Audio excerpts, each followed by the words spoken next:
യലഹങ്കയിലെ bulldozer Raj വഴിയാധാരമാക്കിയവർക്ക് സർക്കാർ നൽകുന്ന ഫ്ളാറ്റുകൾക്ക് പണം നൽകേണ്ടി വരും, അവർക്ക് ഇരുട്ടടിയായി എന്ന നിലയിലുള്ള വാർത്തകൾ ഇന്നലെ ഉണ്ടായിരുന്നു. പക്ഷേ രാത്രി വൈകി വന്ന വിവരമനുസരിച്ച് അങ്ങനെയല്ല, അവർക്ക് സബ്സിഡിയും ബാക്കി പോരാത്ത തുക വായ്പയായും നൽകാനാണ്. അർഹരായവരുടെ പട്ടിക തയ്യാറാക്കാനുള്ള നടപടികളിലേക്ക് കടക്കുകയുമാണ്. യലഹങ്കയിലെ കുടിയൊഴിപ്പിക്കപ്പെട്ട കുടുംബങ്ങൾക്ക് സർക്കാർ വീട് നൽകും എന്നുള്ളൊരു പ്രഖ്യാപനം. അപ്പോൾ അതിന്റെ ആദ്യ നടപടികളെല്ലാം ഇന്ന് തന്നെ തുടങ്ങും. ഇന്നിപ്പോൾ രാവിലെ ജില്ലാ ഡിസ്ട്രിക്ട് കമ്മീഷണർ അതുപോലെ തന്നെ കോർപ്പറേഷൻ കമ്മീഷണർ എന്നിവർ ചേർന്നിട്ടുള്ള സമിതി ഇവരെല്ലാം കണ്ട് ഇവരുടെ രേഖകൾ പരിശോധിച്ച് ആവശ്യക്കാരായവരുടെ പട്ടിക തയ്യാറാക്കും. ഇതിന്റെ അടിസ്ഥാനത്തിൽ ജനുവരി 1 മുതൽ ബൈപ്പനഹള്ളിയിൽ ഫ്ളാറ്റുകൾ കൈമാറുമെന്നാണ് സർക്കാർ പ്രഖ്യാപിച്ചിരിക്കുന്നത്. ഈ ഉത്തരവ് പ്രകാരം പറയുന്നത് ജനറൽ വിഭാഗത്തിന് 8.75 ലക്ഷം രൂപ സർക്കാർ നൽകുമെന്നാണ്. അതായത് കർണാടക സർക്കാരിന്റെ സബ്സിഡിക്ക് പുറമെ കേന്ദ്ര സബ്സിഡി കൂടി ലഭ്യമാക്കും. മിച്ചം വരുന്ന തുക ലോണായും ഇവർക്ക് കൈമാറും. സ്വാഭാവികമായും ഒരു പൈസ പോലും മുടക്കേണ്ടി വരില്ല ഈ ഗുണഭോക്താക്കൾക്ക്. അതുകൊണ്ട് തന്നെ വലിയൊരു ആശ്വാസമാണ് ഇപ്പോൾ ഉണ്ടാക്കിയിരിക്കുന്നത്. ശരിക്കും പറഞ്ഞാൽ സർക്കാർ ഉണ്ടാക്കിയ തലവേദന സർക്കാർ തന്നെ പരിഹരിച്ചിരിക്കുന്നു എന്ന് തന്നെ നമുക്ക് പറയാൻ കഴിയും. വലിയ ദുരിതമായിരുന്നു ഇന്നലെ നമ്മളവിടെ നേരിട്ടു. കുടിയൊഴിക്കപ്പെട്ടവർക്ക് ഇരുട്ടടി. ബൈപ്പനഹള്ളിയിൽ സൗജന്യ വീട് കൈമാറില്ല, 5 ലക്ഷം വീതം നൽകണം എന്ന് പറഞ്ഞുകൊണ്ട് സിദ്ധരാമയ്യയുടെ ചിത്രമുള്ള ഒരു കാർഡ് കൂടി പങ്കുവെച്ചുകൊണ്ട് KT ജലീൽ പറയുന്നത്, റൊട്ടി ചോദിച്ചവരോട് കേക്ക് കഴിക്കാൻ പറഞ്ഞ് സിദ്ധരാമയ്യ. ഉടുതുണിക്ക് മറുതുണിയില്ലാത്ത നിസ്സഹരായ മനുഷ്യരോടാണ് വാസസ്ഥലം നൽകാൻ 5 ലക്ഷം രൂപ കർണാടകയിലെ കോൺഗ്രസ് സർക്കാർ ചോദിച്ചിരിക്കുന്നത്. 5000 രൂപ പോലും സ്വന്തമായി എടുക്കാനില്ലാത്തവരോട് 5 ലക്ഷം ചോദിച്ച സിദ്ധരാമയ്യക്ക് ചരിത്രത്തിൽ ഒരു മുൻഗാമിയുണ്ട്. അത് മറ്റാരുമല്ല, ലൂയി 16 ഭാര്യ മേരി അന്റോനറ്റയാണ് എന്ന് പറഞ്ഞുകൊണ്ടുള്ള ഒരു കുറിപ്പാണ് KT ജലീൽ പങ്കുവെക്കുന്നത്. ഞാൻ ആ കുറിപ്പ് ഫുള്ളായിട്ട് വായിക്കുന്നില്ല. നിങ്ങളിപ്പോ കേട്ട വാർത്ത ഏഷ്യാനെറ്റിന്റെ ഒരു വാർത്തയാണ്. കള്ളങ്ങൾ മാത്രം പ്രചരിപ്പിക്കുന്ന സഖാക്കള്. ആദ്യം പ്രചരിപ്പിച്ചത് ഇവരുടെ രാജാവ് പിണറായി വിജയനാ. എന്താ പിണറായി വിജയൻ പറഞ്ഞത്? 3000 മുസ്ലിം വീടുകൾ ഇടിച്ചു നിരത്തി ബുൾഡോസർ രാജ് കർണാടകയിൽ, കോൺഗ്രസ് ഭരിക്കുന്ന സംസ്ഥാനം എന്ന് പറഞ്ഞുകൊണ്ട് പച്ചക്കള്ളം പടച്ചു വിട്ടത് പിണറായി വിജയൻ അല്ലേ? അവിടെ ഇടിച്ചു നിരത്തിയത് മുസ്ലിങ്ങളുടെ വീട് മാത്രമായിരുന്നു. ഇതിനെ ഒരു കമ്മ്യൂണൽ ഇഷ്യൂ ആക്കി മാറ്റി ഒരു വോട്ട് ബാങ്ക് ഉണ്ടാക്കുവാനുള്ള ശ്രമം പിണറായി വിജയൻ നടത്തി. അതിനെ ഏറ്റുപിടിച്ചുകൊണ്ട് റഹീമിനെ പോലെയുള്ള KT ജലീലിനെ പോലെയുള്ള പക്ക ഫ്രോഡുകൾ അവിടെ കയറി നിറങ്ങിയപ്പോ കർണാടകയിലെ CPM സഖാക്കള് പറഞ്ഞു കേരളത്തിലെ സഖാക്കളോട്, രാഷ്ട്രീയ നാടകം കളിക്കാൻ ഈ കർണാടകയിലേക്ക് കേരളത്തിൽ നിന്ന് സഖാക്കൾ ഇങ്ങോട്ട് കയറി വരേണ്ട കാര്യമില്ല എന്ന് കർണാടകയിലെ സഖാക്കള് കേരളത്തിലെ സഖാക്കളെ വിളിച്ചു പറഞ്ഞു. ഇങ്ങോട്ടാരും ഈ രാഷ്ട്രീയ നാടകത്തിന് വരണ്ട എന്ന്. അങ്ങനെ അത് കഴിഞ്ഞ് ഇന്നലെ വൈകുന്നേരം സിദ്ധരാമയ്യ ഈ പറയുന്ന ആളുകൾക്കൊക്കെ വീട് പ്രഖ്യാപിക്കുമ്പോ അടുത്ത പച്ച നുണ പടച്ചു വിടുകയാണ് KT ജലീലും റഹീമും അടങ്ങുന്ന ഈ തെമ്മാടി കൂട്ടങ്ങള്. നിങ്ങളൊന്ന് ആലോചിച്ച് നോക്ക്. ഇപ്പൊ KT ജലീലിന്റെ കാര്യം എന്താ? KT ജലീല് പ്രൊഫസറായിരുന്നു, കോളേജ് അധ്യാപകരായിരുന്നു. ഈ അധ്യാപകനാണ് എന്നുള്ള ആ ജോലി രാജിവെച്ചുകൊണ്ടാണ് MLA ആവുന്നത്. അപ്പോ MLA ആയി മന്ത്രിയായി എല്ലാം കഴിഞ്ഞപ്പോ ഇപ്പൊ പുതിയ അപേക്ഷ നൽകിയിരിക്കുക. എന്തിനാണ്? എനിക്ക് MLA പെൻഷൻ വേണ്ട, എനിക്ക് അധ്യാപകൻ എന്നുള്ള രീതിയിൽ പെൻഷൻ വേണം, MLA ആയ കാലയളവ് സർവീസായി പരിഗണിക്കണം എന്ന് പറഞ്ഞുകൊണ്ട് ചുളിവിൽ പൈസ അടിച്ചു മാറ്റാനുള്ള പരിപാടിയാണ് KT ജലീൽ നടത്തുന്നത്. എന്നാൽ റഹീം നടത്തിയത് എന്താണ്? റഹീം ഇസ്ലാമിക് സ്റ്റഡീസിൽ പ്രബന്ധം അല്ലെങ്കിൽ ഗവേഷണം നടത്തുക എന്ന് പറഞ്ഞുകൊണ്ട് ഫെലോഷിപ്പ് 4 ലക്ഷം രൂപ അടിച്ചു മാറ്റിയിട്ട് 10 വർഷങ്ങളല്ല 15 വർഷങ്ങൾ പിന്നിട്ടിട്ടും ഈ റഹീം ഇന്നേ വരെ ആ ഗവേഷണം പൂർത്തീകരിച്ചിട്ടില്ല.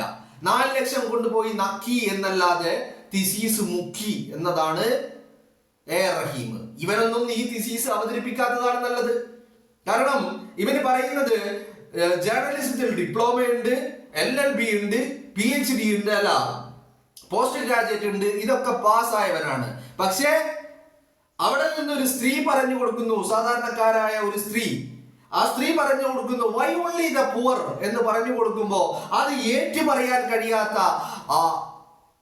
റഹീം തിരിച്ചെന്താണ് പറയുന്നത്? ആ സ്ത്രീ വൈ ഓൺലി ദ പുവർ, എന്തുകൊണ്ട് പാവപ്പെട്ടവർ മാത്രം എന്ന് ആ സ്ത്രീ അവിടുന്ന്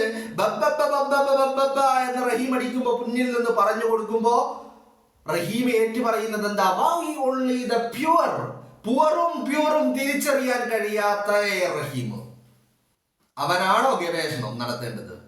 4 ലക്ഷം മുക്കാൻ വേണ്ടി ഗവേഷണത്തിന്റെ പേര് പറഞ്ഞ് 4 ലക്ഷം മുക്കിയ എ റഹീം. അധ്യാപക സർവീസിൽ നിന്ന് രാജിവെച്ച് വിരമിച്ച് ഇറങ്ങിപ്പോയ KT ജലീലിന് വേണ്ടത് അധ്യാപക പെൻഷനാണ് അത്രേ. അതിന് എല്ലാ നിയമങ്ങളെയും കാറ്റിൽ പറത്തണമെന്ന് അപേക്ഷ നൽകിയിരിക്കുകയാണ് KT ജലീൽ. ആ KT ജലീലും എ റഹീമുമാരും ഈ സഖാക്കൾ ക്രിമിനലുകൾ പച്ചമുള പടച്ചു വിടുന്നു. എന്താണ് ഇപ്പൊ പറയുന്നത്? ഫ്രീ അല്ല, വീട് കിട്ടണമെങ്കിൽ 5 ലക്ഷം വേണമെന്ന്. എന്നാ 5 ലക്ഷം വേണോ? നയാ പൈസ ചെലവാക്കാതെ അവിടെയുള്ള സാധാരണക്കാരന് വീട് കൊടുക്കുകയാണ് കർണാടകയിലെ സർക്കാർ. സഖാക്കൾ എന്തിനാണ് ഇങ്ങനെ നുണ പറഞ്ഞുകൊണ്ടിരിക്കുന്നത്? പച്ച നുണ, പച്ചക്കള്ളം എന്തിന് സഖാക്കൾ ഇങ്ങനെ പ്രചരിപ്പിച്ചുകൊണ്ടിരിക്കുന്നു? ഒരു തെരഞ്ഞെടുപ്പിൽ കിട്ടിയ അടിയുടെ ആഘാതമാണ്, പ്രത്യാഘാതമാണ് നമ്മൾ കണ്ടുകൊണ്ടിരിക്കുന്നത്. തദ്ദേശ തെരഞ്ഞെടുപ്പിലെ കേരളത്തിന്റെ പൊതുസമൂഹം സഖാക്കളെ അടിച്ച് നിലം പരിശാക്കി മൂലക്കിരുത്തിയപ്പോ, പിടിച്ചു നിൽക്കാൻ വകുപ്പുകളില്ലാതെ വന്നപ്പോ പച്ച നുണകൾ പടച്ചു വിടുകയാണ്. ഇന്നലെ KT ജലീൽ എന്ന് പറയുന്ന ഈ പച്ചക്കള്ളൻ ഈ കള്ളം പറഞ്ഞു വിടുന്നതിന് മുമ്പ് ഇങ്ങനെ ഒരു വാർത്ത ഉണ്ടായിരുന്നില്ല. ഇവൻ ഈ പച്ച നുണ പടച്ചു വിട്ടു, അത് ഏറ്റുപിടിച്ചു ചില മാധ്യമങ്ങള്. പക്ഷേ വൈകുന്നേരമായപ്പോ അത് അന്വേഷിച്ച് നോക്കുമ്പോ അങ്ങനെ ഒരു പൈസ കൊടുക്കേണ്ടതില്ല, വാർത്ത പലരും തിരുത്തി ഇനി കൊടുക്കാത്തവര് എന്താണ് യാഥാർത്ഥ്യം എന്നുള്ള വാർത്തകളും കൊടുത്തു. ഇപ്പൊ നിങ്ങളൊന്ന് ആലോചിച്ച് നോക്ക്, എന്തുമാത്രം വൃത്തികെട്ട നെറികെട്ട ഒരു പൊളിറ്റിക്കൽ പിമ്പിങ് അല്ലേ ഇവർ ചെയ്തുകൊണ്ടിരിക്കുന്നത്, രാഷ്ട്രീയ കൂട്ടിക്കൊടുപ്പ്. ആലോചിച്ച് നോക്കൂ നിങ്ങൾ, എന്തിനാണ് ഇത്ര വലിയ പ്രശ്നം? നിങ്ങള് കേരളത്തിൽ നിങ്ങൾക്ക് ഒരുപാട് കാര്യങ്ങളുണ്ട് പറയാൻ, ചെയ്യാൻ. നിങ്ങളുടെ മുഖ്യമന്ത്രിയെ ഓഖി ദുരന്തമുണ്ടായപ്പോ തിരുവനന്തപുരത്ത് ഓടിച്ചത് നിങ്ങൾ കണ്ടതല്ലേ? ആ ജനം തുരത്തിയത് നിങ്ങൾ കണ്ടതല്ലേ? ഓഖി ദുരന്തമുണ്ടായപ്പോ കണ്ടില്ലേ? ഇനി തിരുവനന്തപുരത്ത് മാത്രമാണോ എന്തൊക്കെ രീതിയിലുള്ള ഏതൊക്കെ തട്ടിപ്പുകള്, വെട്ടിപ്പുകള്, നാടകങ്ങള്, ഡ്രാമകള് ഒക്കെ നടത്തിയവരാണ് ഈ സഖാക്കള്. എന്നിട്ട് സഖാക്കൾക്ക് കേരളത്തിലൊന്നും പറയാനില്ല. കേരളത്തിലെ MLA കർണാടകയിൽ പോകുന്നു, രാജ്യസഭാ MP കർണാടകയിൽ പോകുന്നു. ഈ റഹീമിനെ നിങ്ങൾ കേരളത്തിലെ എന്തെങ്കിലും ഒരു വിഷയത്തിൽ കണ്ടിട്ടുണ്ടോ? ആ റഹീമാണ് പോകുന്നത്. റഹീം പറയുന്നത് എന്താ? എന്നിട്ട് എനിക്ക് ഭാഷാ പരിമിതികളുണ്ട് എന്ന്. എങ്ങനെ ഭാഷാ പരിമിതി ഉണ്ടാവട്ടെ? ഒരു PG ഉള്ള വ്യക്തി, ഒരു LLB ഉള്ള വ്യക്തി പൂവറും പ്യൂറും തിരിച്ചറിയാൻ കഴിയാതിരിക്കുമോ? ഗവേഷണം നടത്തുന്ന ഒരു വ്യക്തി, ആ വ്യക്തിക്ക് പ്യൂറും പൂറും തിരിച്ചറിയാൻ കഴിയാതെ വരുന്നത് എങ്ങനെയാണ് എന്നുള്ളതാണ് മനസ്സിലാകാത്തത്. അപ്പോ ഇതിനൊക്കെ ആധാരം എന്ന് പറയുന്നത് ഇവരൊക്കെ 916 SFI പ്രൊഡക്റ്റുകളാണ് എന്നുള്ളതാണ്. പക്കാ ഫ്രോഡുകളാണ് അല്ലെ? പരീക്ഷ എഴുതാതെ പരീക്ഷയിൽ ഫുൾ മാർക്കും നേടി വിജയിക്കുന്ന ആർഷോയെ നമ്മൾ കണ്ടില്ലേ? അതേ രീതിയിലാ ഇപ്പോ ഈ പറയുന്ന റഹീമിന്റെയൊക്കെ ഈ ഡിഗ്രികളും ഈ പറയുന്ന PGകളും ഈ പറയുന്ന അലങ്കാരങ്ങളും ഒക്കെ ഒന്ന് എടുത്ത് നന്നായിട്ടൊന്ന് പരിശോധിച്ച് നോക്കിയാൽ മനസ്സിലാകും എങ്ങനെ റഹീം LLB പാസ്സായി, എങ്ങനെ റഹീമിന് ഈ പറയുന്ന ജേർണലിസത്തിൽ ഡിപ്ലോമ ലഭിച്ചു എന്നുള്ള കാര്യമൊക്കെ നമ്മളൊന്ന് എടുത്ത് പരിശോധിച്ച് നോക്കിയാൽ മനസ്സിലാവുന്ന കാര്യമാണ്. അതിനപ്പുറം നമ്മൾ പരിശോധിക്കേണ്ട മറ്റൊരു കാര്യം കൂടിയുണ്ട്. ഗവേഷണം നടത്തുന്ന വ്യക്തിക്ക് ഫെലോഷിപ്പ് കിട്ടും. ആ ഫെലോഷിപ്പ് റഹീമിന് എങ്ങനെ കിട്ടി എന്നുള്ളത് ഇതിന്റെയൊക്കെ അന്വേഷണം നടത്തണമെന്നേ. ഇതൊക്കെ അന്വേഷിച്ച് കണ്ടുപിടിക്കണം. കാരണം പൊതുമുതലാണ് ഇവർ കട്ടുകൊണ്ടുപോയി നക്കിയിരിക്കുന്നത്, അടിച്ചു മാറ്റിയിരിക്കുന്നത്. അയ്യന്റെ പൊന്ന് കട്ട ഇവർക്ക് പിന്നെ എന്ത് പൊതുമുതലല്ലേ? അയ്യന്റെ പൊന്ന് കക്കുന്നവന് എന്ത് പൊതുമുതല്? എന്നിട്ട് വീണ്ടും വീണ്ടും എല്ലാം മൂഞ്ചുകയാണ്. ആദ്യം ഒരു പാട്ട് മൂഞ്ചി, പിന്നെ ഒരു ചിത്രം മൂഞ്ചി, ശബരിമലയിൽ മൂഞ്ചിക്കൊണ്ടേയിരിക്കുന്നു. സഖാക്കൾ ഇങ്ങനെ വരിയായി അകത്തോട്ട് പോവുകയാണ്. ആ പാട്ടിൽ പറഞ്ഞതുപോലെ സഖാക്കളാണ് അയ്യപ്പ എന്ന് പറഞ്ഞതുപോലെ സഖാക്കൾ വരി പോയിക്കൊണ്ടിരിക്കുക.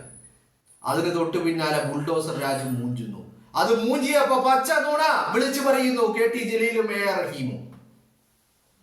പച്ച നുണ. 5 ലക്ഷം വേണമെന്ന്. 5 ലക്ഷം വേണോ?